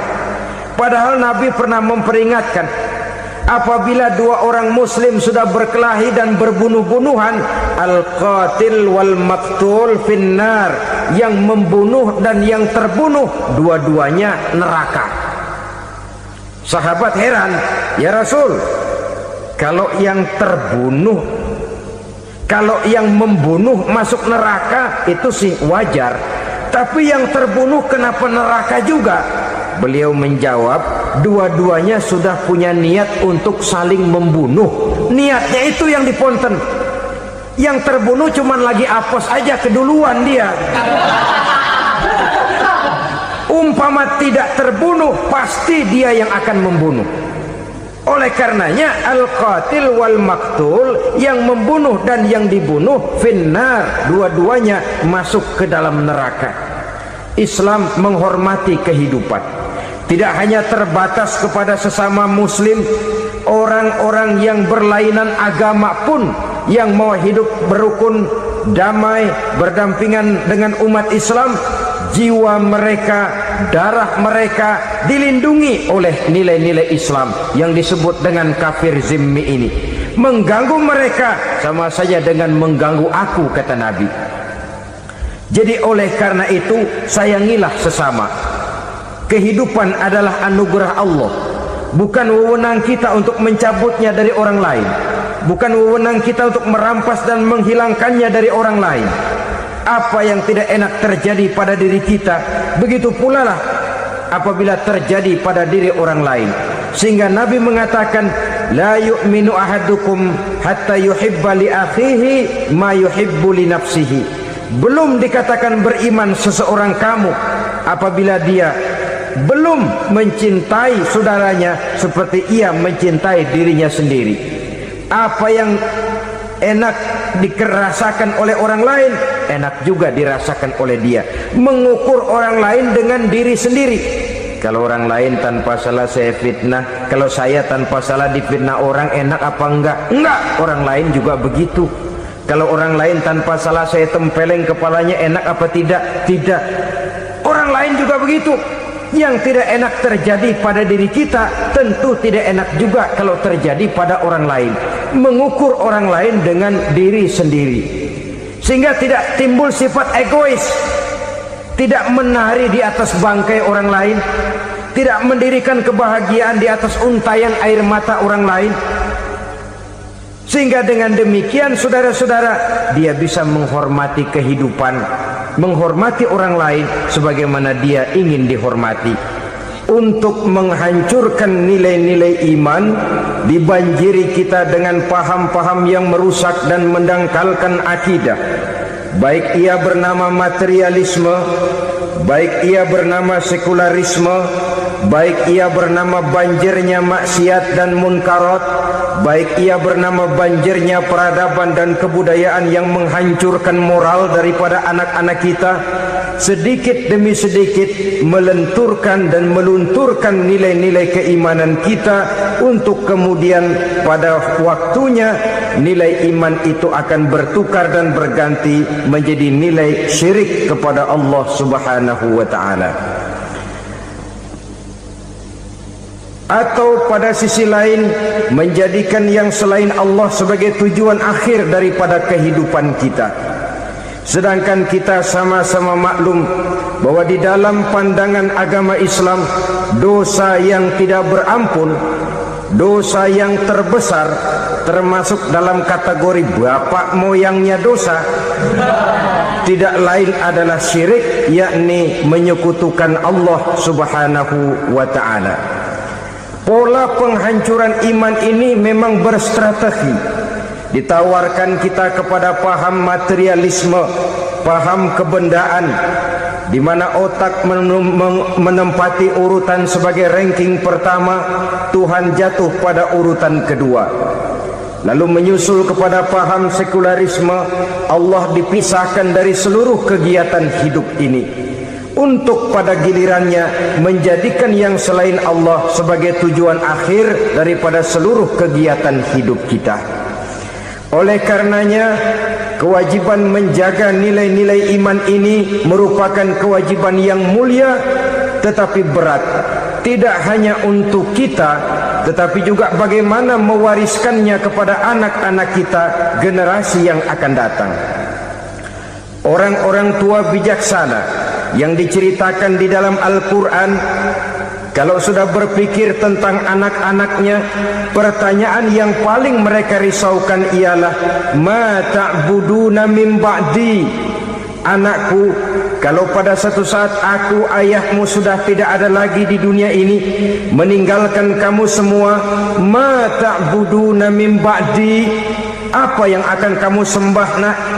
Jikalau sekarang ayahmu masih mau ke masjid, masih mau melakukan rukuk dan sujud, masih beribadah menyembah Allah Subhanahu wa taala, kalau orang tuamu sudah tidak ada, ma ta'buduna min ba'di, masihkah engkau mau datang ke masjid? Masihkah engkau mau rukuk dan sujud? Masihkah engkau mau menyembah Allah Subhanahu wa taala? Pertanyaan ini yang dipikirkan oleh Nabi Yakub kepada putra-putranya. Pertanyaan ini yang diteruskan oleh Nabi Ibrahim kepada anak-anaknya. Pertanyaan ini yang diwariskan oleh generasi ulama salafus saleh kepada para generasi berikutnya. Bagaimana kita generasi sekarang? Kita orang-orang tua sekarang bukan berfikir ma ta'buduna min ba'di, malah yang kita fikirkan ma ta'kuluna min ba'di. Kalau bapak tidak ada nanti kamu makan apa nak? Perkara kamu nyembah apa, urusan nomor 18. Yang penting kamu nanti hidup bisa makan nak. Maka kita sibuk mewariskan harta kepada anak-anak kita. Kita sibuk mewariskan kebun dan tanah kepada anak-anak kita. Kita sibuk mewariskan pabrik kepada anak-anak kita, sementara kita lupa mewariskan intan yang paling mahal, mewariskan mutiara yang paling berharga, yaitu nilai iman kepada Allah Subhanahu wa taala. Alangkah baiknya apabila warisan harta, warisan tanah dan kebun, warisan rumah dan pabrik didasari lebih dahulu dengan mewariskan nilai iman kepada Allah Subhanahu wa taala. Sebagai orang-orang tua, kita boleh bersedih kalau anak kita tidak mengerti komputer. Kita boleh bersedih kalau anak kita tidak mengerti matematika. Kita boleh bersedih kalau anak kita tidak mengerti bahasa Inggris. Tapi sewajarnya lebih bersedihlah kita orang tua jikalau mempunyai anak yang tidak kenal Allah sebagai Tuhannya, yang kemudian tidak mau rukuk dan sujud kepada Allah Tuhannya. Itulah kemalangan yang paling malang bila kita meninggalkan generasi yang tidak bertauhid kepada Allah Subhanahu wa taala. Betapapun anak kita tidak ngerti komputer, saudara, paling-paling kerugiannya cuma kerugian dunia. Masuk dia ke alam barzakh, munkar nakir tidak akan sempat tanya kau belajar komputer apa tidak. Kumpul dia di padang mahsyar, malaikat juga tidak akan tanya matematikamu nilainya berapa. Yang ditanya kau kenal Allah, kau rukuk dan sujud kepadanya, kau pernah datang ke masjid. Oleh karena itu sekali lagi, menjaga nilai iman tidak hanya untuk kita, tetapi juga mewariskannya kepada anak-anak kita, generasi yang akan datang. Sungguh kemalangan yang paling besar apabila kita meninggalkan anak-anak kita. Mereka kita tinggalkan lemah ekonominya, itu tidak baik.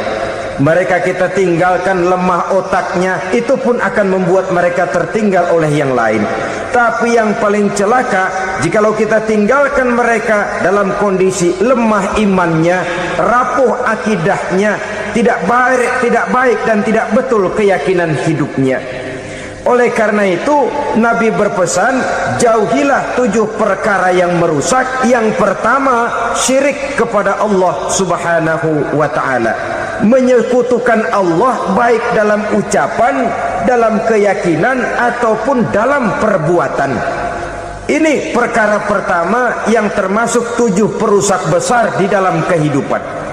Kalau sudah jatuh kita ke lembah syirik, bagaimanapun banyak kebaikan yang kita kerjakan, berjiwa sosial, bertangan pemurah, gemar menolong orang lain, kalau memang dasarnya syirik, maka seluruh kebaikan kita akan hancur, tidak akan ada nilainya dalam pandangan Allah Subhanahu wa taala. Dalam pandangan manusia mungkin kita dicatat sebagai orang sosial, gemar menolong orang lain, tidak berpangku tangan melihat orang yang mendapat kesulitan. Tapi oleh karena dasarnya syirik, dasarnya tidak mentauhidkan Allah, maka seluruh nilai kebaikan yang kita kerjakan tidak akan ada nilainya dalam pandangan Allah Subhanahu wa taala. Maka jagalah iman kita jangan sampai dihinggapi penyakit syirik yang bagaimana kecilnya sekalipun.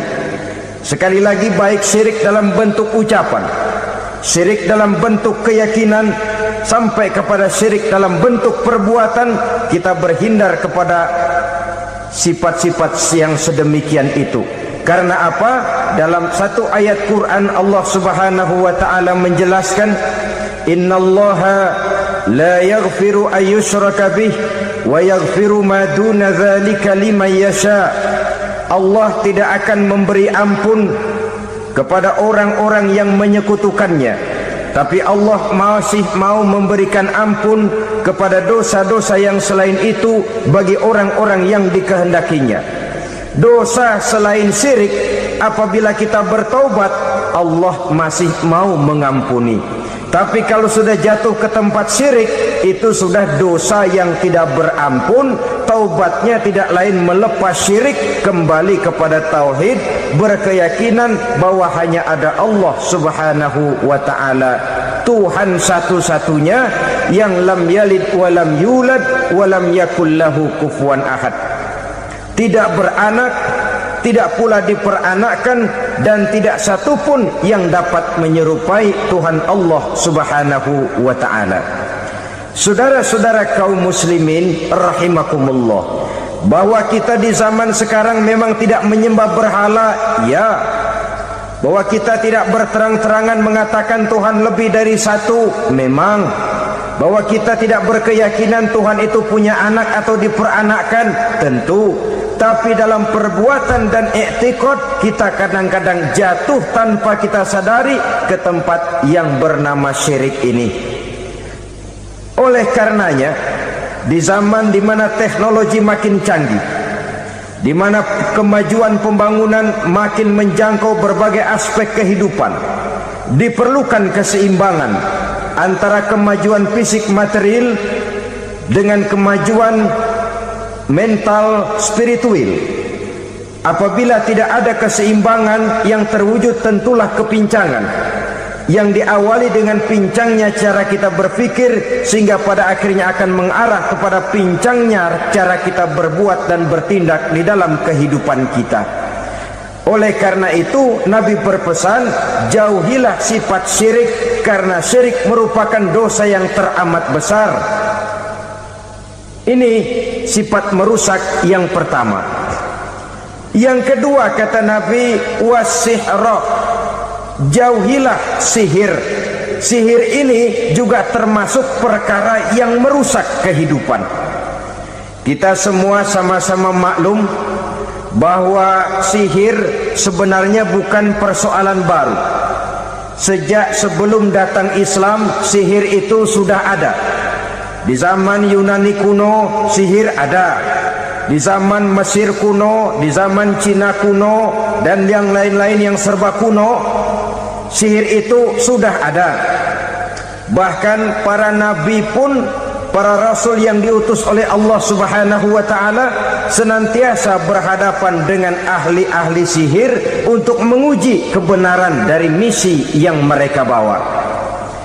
Sihir adalah perbuatan di luar kebiasaan yang bisa dikerjakan oleh ahlinya dengan bantuan jin atau setan. Hukum mempelajari sihir adalah haram, mengamalkannya lebih haram lagi. Sebab itu saudara-saudara, sihir merupakan perbuatan merusak yang harus kita jauhi.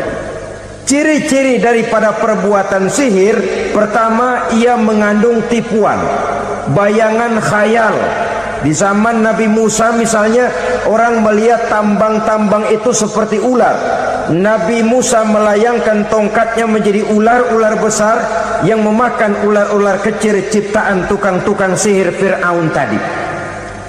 Lalu sihir bisa terjadi dengan bantuan jin kafir atau setan.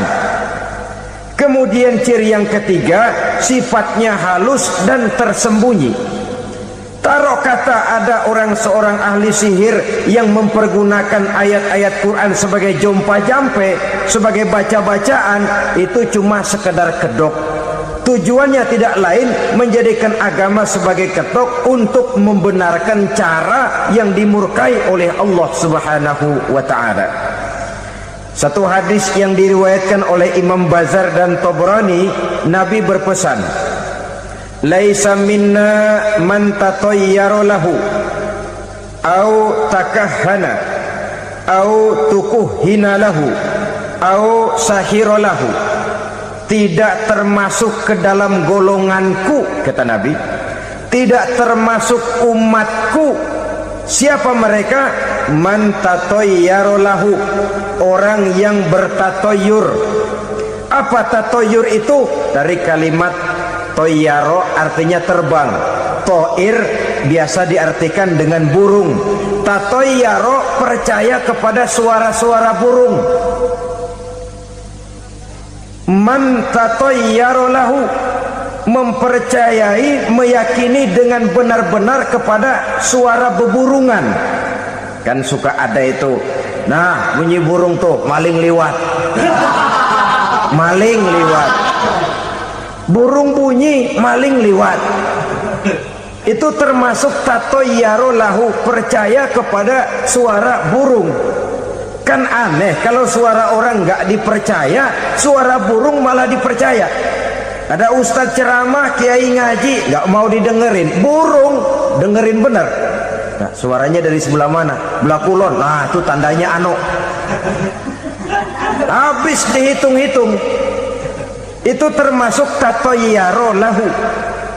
Au takahana, atau bertenung, au tukuhina, atau minta ditenungkan, au sahirolahu, atau melakukan perbuatan sihir, atau minta disihirkan. Laisa minna, tidak termasuk ke dalam golonganku, kata Nabi. Sehingga dengan demikian saudara-saudara, menghadapi sihir dengan sihir sekalipun termasuk perbuatan yang tidak diajarkan oleh agama. Kita kan mempelajari sihir untuk jaga diri, tidak apa-apa. Yang dilarang mengamalkannya, dilarang juga mempelajarinya. Sebab orang kalau sudah mengetahui, biasanya lalu terangsang untuk mencoba. Kalau percobaannya berhasil, biasanya terangsang untuk coba lagi dan coba lagi. Pada akhirnya ketagihan, lalu beralih menjadi profesi, apalagi itu nanti bisa mendatangkan hasil uang. Saudara-saudara kaum muslimin rahimakumullah, kita manusia makhluk nyata, kita hidup di alam nyata, terikat oleh sunnatullah, causality. Oleh karenanya, bagi kita keyakinan yang penuh, keikhlasan di dalam bertuhankan Allah, penyerahan diri sepenuhnya hanya kepadanya, itu sudah merupakan obat penangkal yang sangat ampuh agar kita tidak terkena penyakit-penyakit yang dibuat oleh setan dan para pembantunya. Sehingga beberapa ayat Quran mengajarkan, misalnya a'udzu bikalimatillahi tammati min syarri ma khalaq, atau bismillazi la yadurru ma'asmihi syai'un fil ardi wala fis sama, dengan menyebut nama Allah yang tidak bisa mendatangkan bahaya sedikit pun, dari baik yang datang dari langit maupun yang datang dari bumi. Jiwa yang kosong dari keyakinan yang penuh kepada Allah, jiwa yang penuh was-was dan ragu-ragu, itu yang mudah terserang oleh penyakit-penyakit yang dikerjakan oleh para tukang-tukang sihir, yaitu oleh setan dan seluruh para pembantunya. Kemudian hadis kedua yang diriwayatkan oleh Imam Ibnu Hibban, Nabi bersabda, la yadkhulul jannata mudminu khamrin wala mu'minu bisihrin wala qati'u rahmin. Tidak masuk surga. Ini Nabi yang bilang, tidak masuk surga. Siapa itu? Pertama, mudminu khamrin, orang yang berkekalan dalam mabuk. Selalu mudminun itu sudah menjadi perbuatan rutinnya, tidak kapok-kapoknya, teler seumur hidup. Mudminu khamrin, tidak masuk surga orang yang selalu bermabuk-mabukan.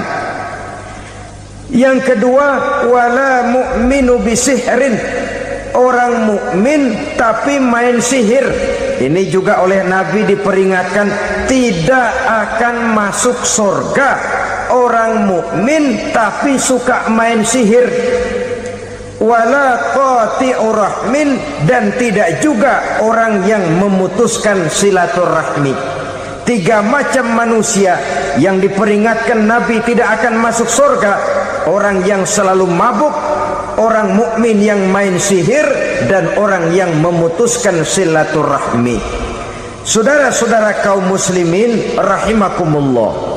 Lalu orang berkata, kenapa dilarang kita bersihir padahal Rasul sendiri kan punya mukjizat? Nah, kita memang harus membedakan antara mukjizat dengan sihir. Dalam kehidupan agama kita kenal ada yang namanya mukjizat, ada yang namanya karomah atau keramat biasa diucapkan, ada yang namanya maunah, ada yang namanya irhas, ada juga yang namanya sihir. Kesemuanya ini berbeda, saudara-saudara. Yang dinamakan mukjizat itu khusus untuk para rasul saja. Satu kejadian luar biasa yang terjadi dilakukan oleh Rasul atas izin dari Allah Subhanahu wa ta'ala. Perbedaannya dengan sihir jelas. Sihir dari setan, mukjizat dari Allah. Sihir bisa dipelajari, mukjizat tidak. Sihir umumnya untuk maksud-maksud yang tidak baik, sedangkan mukjizat untuk memperkuat kebenaran yang disampaikan oleh para rasul dan ditentang oleh umatnya. Bahkan kafir Quraisy dahulu menganggap orang-orang ahli sihir itu berada dalam satu posisi yang hina, sehingga mereka mengatakan Nabi Muhammad dan menuduh Nabi Muhammad sebagai tukang sihir. Tuduhan sebagai tukang sihir adalah tuduhan yang sangat aib dan hina. Di tengah masyarakat kufar jahiliyah, kedudukan tukang sihir dipandang sebagai kedudukan yang hina, sehingga mereka mengejek Nabi dengan sebutan tukang sihir. Jadi mukjizat hanya untuk Rasul saja. Kemudian karomah. Karomah ini asal kata dari karoma, kehormatan, kemuliaan yang diberikan Allah kepada hamba-hambanya yang rajin mendekatkan diri kepadanya. Oleh karena ketekunannya melaksanakan ibadah, Allah memberikan keistimewaan kepada orang itu, yang dengan keistimewaannya dia bisa mengerjakan yang tidak bisa dikerjakan oleh orang lain. Karomah hanya bisa dicapai dengan prestasi ibadah. Kalau sihir, mau ibadah apa enggak, asal dia belajar, bersatu dan berteman dengan setan, memenuhi persyaratan-persyaratan setan, biasanya lalu bisa. Sedangkan karomah tidak mungkin terwujud tanpa orang mendekatkan diri sedekat-dekatnya kepada Allah Subhanahu wa ta'ala. Maka kita lihat biasanya orang-orang yang punya ilmu sihir, mukanya rata-rata nggak enak dilihat.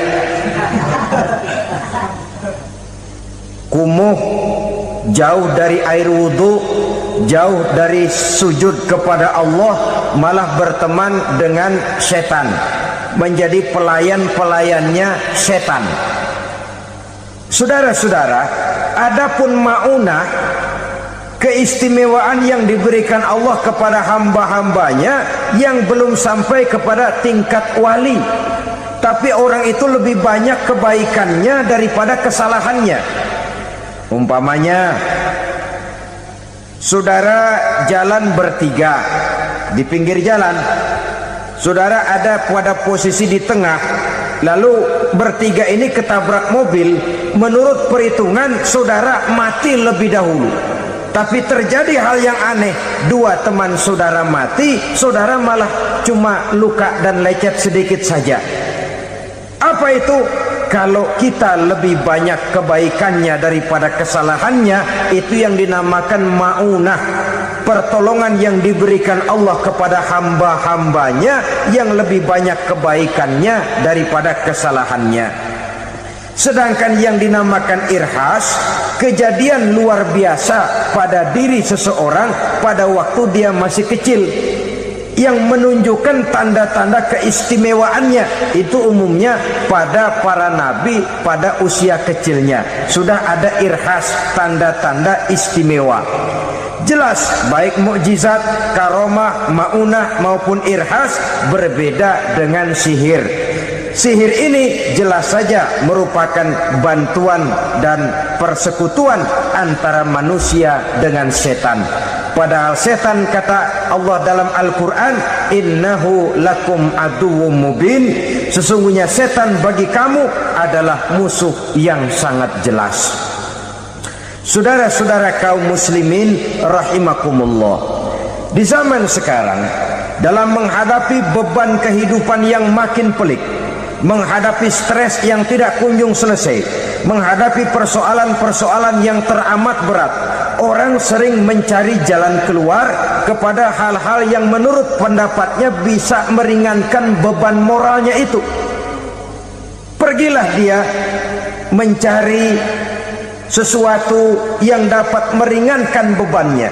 Dan tidak jarang yang jatuh ke pangkuan tukang-tukang tenung, ke pangkuan tukang-tukang sihir, yang mereka itu oleh Quran dijelaskan kadzabal munajjimun walau sodaku. Tukang-tukang tenung, tukang-tukang sihir, mereka itu bohong walaupun benar. Maksudnya bohong walaupun benar, artinya kalau yang mereka kerjakan benar, itu sih kebenaran. Benar dengan kebenaran itu lain. Kebenaran, kebetulan bisa, tapi tidak untuk selalu. Apalagi kalau itu sudah membahayakan kehidupan orang lain. Jadi oleh karena itu Nabi berpesan, jauhilah daripada sihir. Kalau sudah jauhilah dari sihir, artinya ya jauhilah daripada mempelajarinya, jauhilah daripada bergaul dengan orang-orang yang ahli di bidang itu, karena dari pergaulan segalanya bisa menular. Baiklah saudara, ini yang kedua.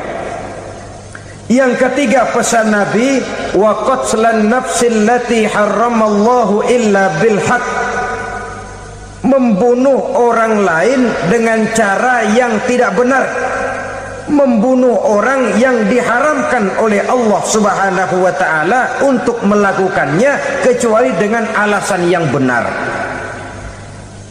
Kita tahu Islam adalah agama damai, sesuai dengan namanya.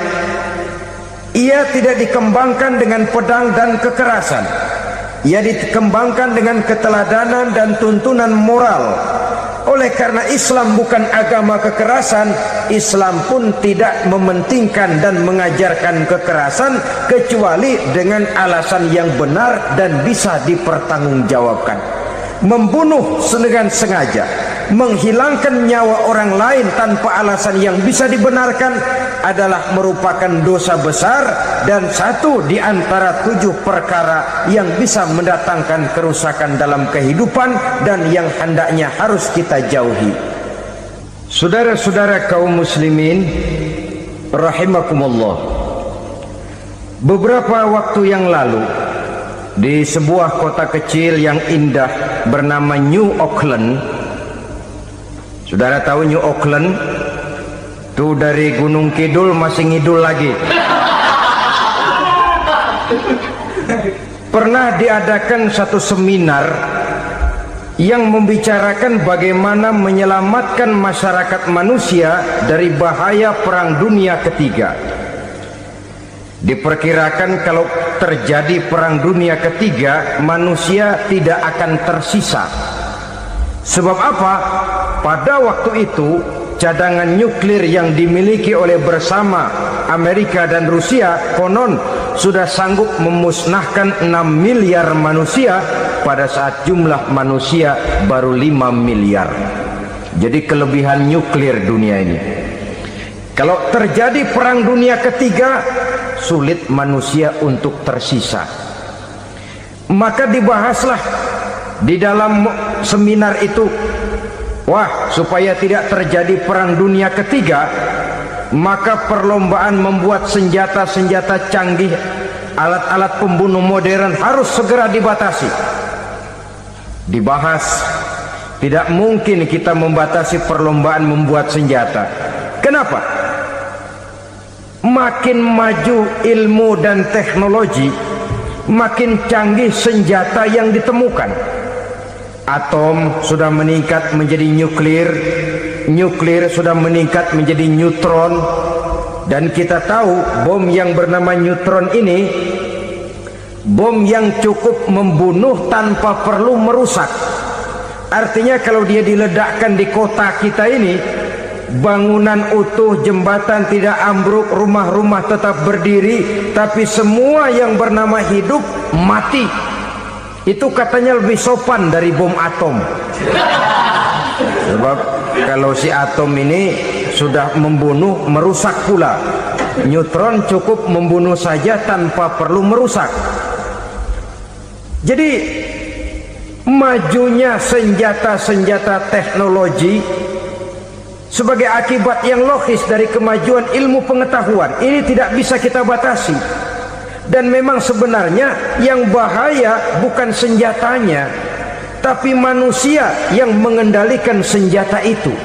Mereka kembali kepada prinsip the man behind the gun. Bukan senjatanya yang bahaya, tapi manusia yang mengendalikan senjata itu yang bahaya. Walaupun senjatanya modern, katakanlah model M16 umpamanya, kalau yang mengendalikannya orang beriman, insya Allah aman. Tapi biar megang cuma senapan angin, kalau yang megang orang brutal, ngeri kita deket-deket. Apalagi kalau memang bukan ahlinya menggunakan senjata, bisa ngeker kaki kena jidat.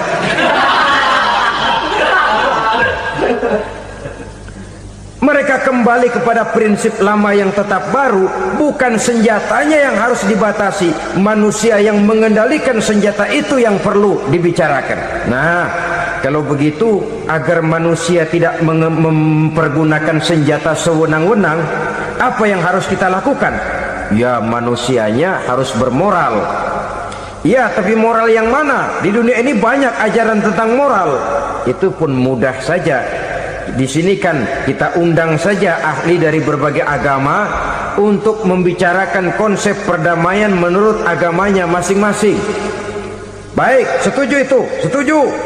Maka tampillah para ahli agama, mereka kembali kepada prinsip moral daripada konsep yang terkandung di dalam ajaran agama untuk menegakkan perdamaian. Mula-mula naiklah ahli dari agama Hindu, dibacakan konsep perdamaian menurut ajaran agama Hindu, bahwa untuk damai manusia harus meninggalkan nafsu keduniaannya, menempuh samsara dan sebagainya untuk mencapai nirwana, menjauhi kemegahan dan kemewahan dunia. Ini lalu dibahas, rasanya juga tidak mungkin ini. Kemudian dari agama Nasrani, bahwa untuk damai manusia harus menciptakan sifat kasih sayang. Kalau ditampar pipi kiri, berikan pipi yang kanan. Kalau diberikan selendang, berikan baju. Nanti orang kasihan, lalu dia tidak akan nampar lagi. Ketika ini dibahas, ternyata rasanya pun tidak mungkin bisa diterima. Karena apa? Di zaman sekarang orang ditampar pipi kiri, dikasih pipi kanan. Bukan kasihan, gemes. Damai belum tentu, bonyok udah jelas. Lalu ketika dibacakan konsep perdamaian menurut Quran, di mana disampaikan ayat wa jazaa'u sayyi'atin sayyi'atun misluha faman afa wa aslaha fa ajruhu 'ala Allah. Balasan terhadap satu kejahatan adalah kejahatan yang seimbang. Tetapi barang siapa yang memberi maaf dan mencari jalan damai, itulah yang terbaik dan akan mendapat pahala dari Allah Subhanahu wa taala. Kamu tidak salah ditampar pipi kirimu, tampar lagi pipi kirinya sekeras dia menampar pipi kirimu.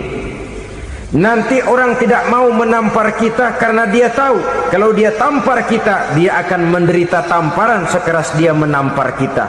Akan terjadilah prinsip saling hormat menghormati, tidak saling ganggu, tidak saling usil, tidak saling jahil.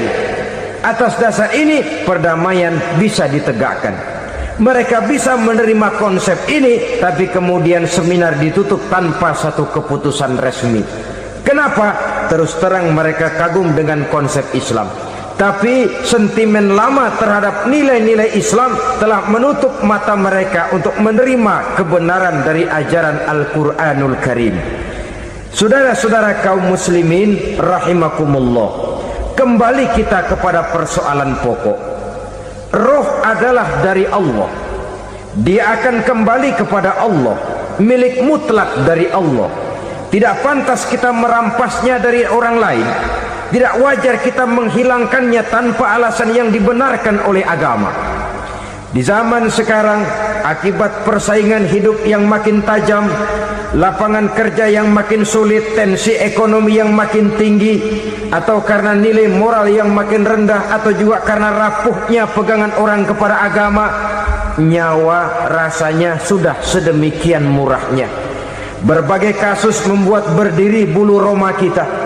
Ada mayit, ada manusia dipotong 6, dicincang macam kambing. Ada yang dipotong 5, ada yang dipotong 13, dikardusin, dibuang ke tempat sampah. Inna lillahi wa inna ilaihi raji'un. Gejala apa ini? Kanibalisme. Manusia sudah demikian sadisnya, manusia sudah sedemikian buasnya, sehingga sesama manusia diperlakukan seperti hewan. Padahal hewan sendiri belum pernah macan makan macan, bagaimanapun buasnya macan. Belum pernah serigala memakan serigala, bagaimanapun brutalnya serigala. Tetapi manusia makan manusia di zaman sekarang kadang jadi kenyataan dalam kehidupan kita. Kadang persoalannya remeh saja, soal uang 200 perak, pisau bicara, nyawa melayang. Soal rokok sebatang, celurit bicara, nyawa melayang. Soal-soal yang sama sekali tidak prinsip, begitu mudah kita menghilangkan nyawa orang lain.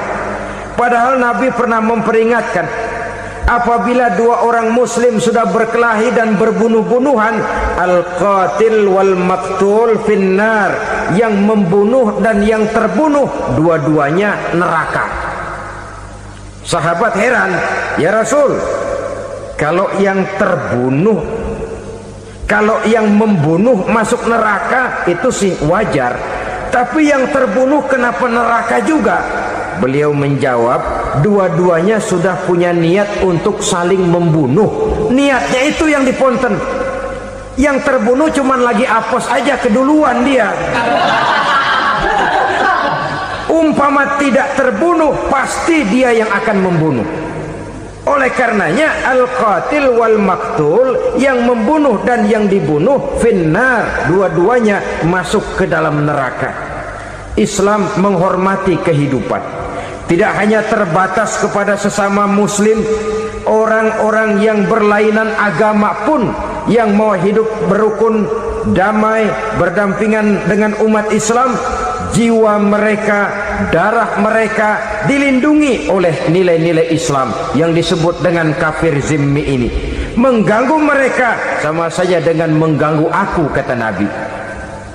Jadi oleh karena itu, sayangilah sesama. Kehidupan adalah anugerah Allah, bukan wewenang kita untuk mencabutnya dari orang lain, bukan wewenang kita untuk merampas dan menghilangkannya dari orang lain. Apa yang tidak enak terjadi pada diri kita, begitu pula lah apabila terjadi pada diri orang lain. Sehingga Nabi mengatakan, la yu'minu ahadukum hatta yuhibba li akhihi ma yuhibbu li nafsihi. Belum dikatakan beriman seseorang kamu apabila dia belum mencintai saudaranya seperti ia mencintai dirinya sendiri. Apa yang enak dirasakan oleh orang lain, enak juga dirasakan oleh dia. Mengukur orang lain dengan diri sendiri. Kalau orang lain tanpa salah saya fitnah, kalau saya tanpa salah difitnah orang, enak apa enggak? Enggak, orang lain juga begitu. Kalau orang lain tanpa salah saya tempeleng kepalanya, enak apa tidak? Tidak. Orang lain juga begitu. Yang tidak enak terjadi pada diri kita, tentu tidak enak juga kalau terjadi pada orang lain. Mengukur orang lain dengan diri sendiri, sehingga tidak timbul sifat egois, tidak menari di atas bangkai orang lain, tidak mendirikan kebahagiaan di atas untayan air mata orang lain.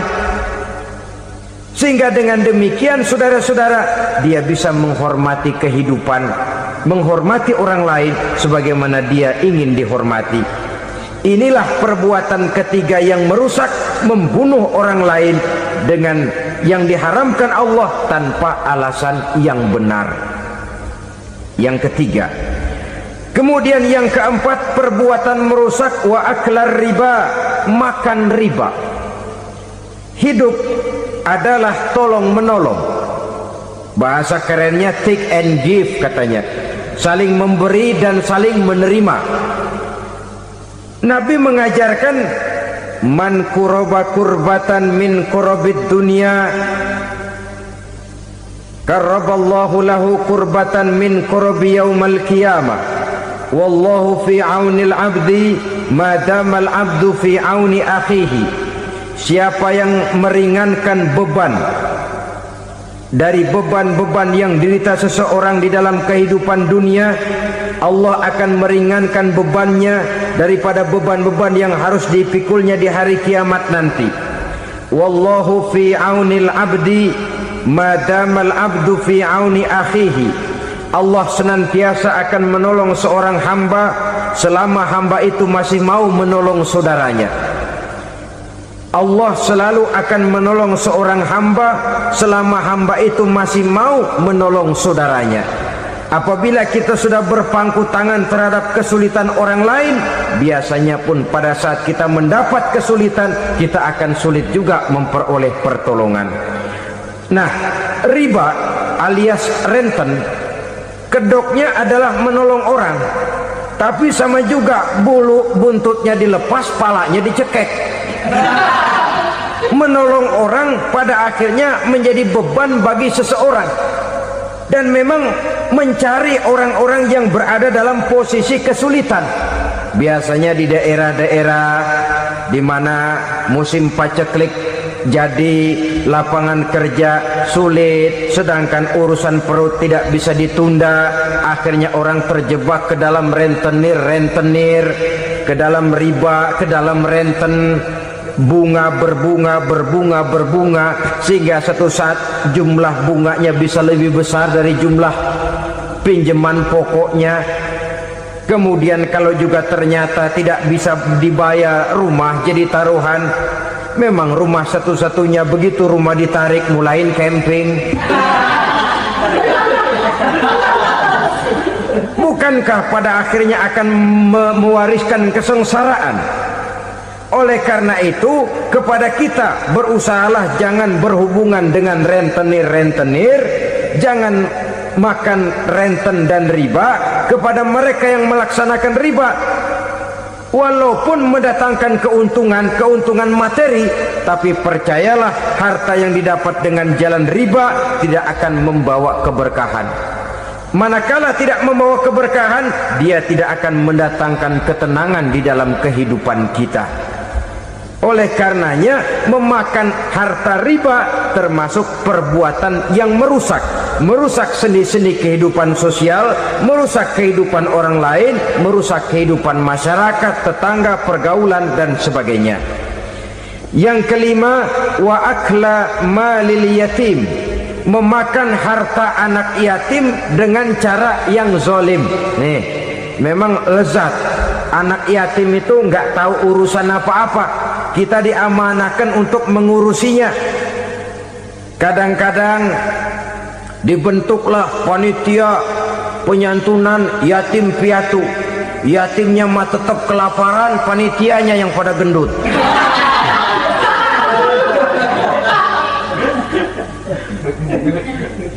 Padahal memakan harta anak yatim termasuk perbuatan dosa besar, dan menjantuni yatim merupakan perbuatan mulia. Nabi mengatakan, ana wa kafilul yatim kahataini yaumal qiyamah. Aku dan orang-orang yang menyantuni anak yatim seperti dua jari ini pada hari kiamat nanti. Dekat sekali.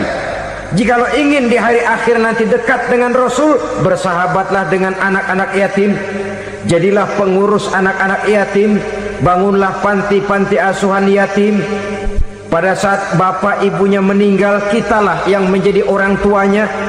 Bahkan sedemikian besar perhatian Islam terhadap anak-anak yatim ini, sehingga Quran memberikan peringatan, ara'aital ladzi yukadzibu bid-din fadzalikal ladzi yad'ul yatim.